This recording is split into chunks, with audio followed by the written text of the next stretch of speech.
ছাত্র জনতার উপর হামলার ঘটনায় আসামি হলেন ইউপি চেয়ারম্যান ইউনুস আলী। সিলেট নগরীর দরগাগেট এলাকায় ছাত্র জনতার উপর হামলা ও গুলিবর্ষণের ঘটনায় আওয়ামী লীগ সরকারের সাবেক মন্ত্রী, উপদেষ্টা, প্রতিমন্ত্রী, এমপি সহ ৮৬ নেতাকর্মীর বিরুদ্ধে মামলা দায়ের করা হয়েছে। ওই মামলায় সুনামগঞ্জের তাহিরপুর উপজেলার দক্ষিণ বড়দল ইউনিয়নের ইউনিয়ন পরিষদের বর্তমান ইউপি চেয়ারম্যান ইউনুস আলীকে আসামি করা হয়েছে। সোমবার সিলেটের অতিরিক্ত চিফ মেট্রোপলিটন ম্যাজিস্ট্রেট আদালতে মামলাটি দায়ের করেন সিলেট মহানগরীর কাজীটুলা এলাকার মাহবুব হোসাইন।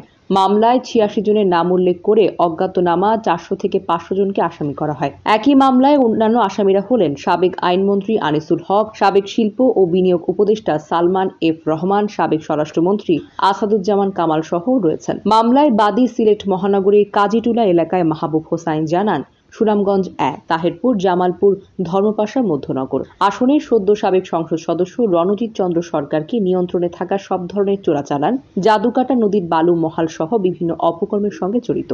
গত ১৯ জুলাই সিলেট নগরীর দরগাগেট এলাকায় ছাত্র জনতার উপর হামলা ও গুলি বর্ষণের ঘটনার সময়ও সরাসরি জড়িত ছিলেন তিনি। সোমবার রাতে অভিযুক্ত চেয়ারম্যান ইউনুস আলীর মামলার প্রসঙ্গে নিজেকে নির্দোষ দাবি করেছেন। তিনি বলেন, আমি ২০২২ সালে আওয়ামী লীগ দলীয় পদ থেকে পদত্যাগ করি। রণজিৎ চন্দ্র সরকারের সাথে ব্যক্তিগত সম্পর্ক থাকলেও কোনো ধরনের চোরাচালান কিংবা অবৈধ ব্যবসার সাথে আমি জড়িত নই।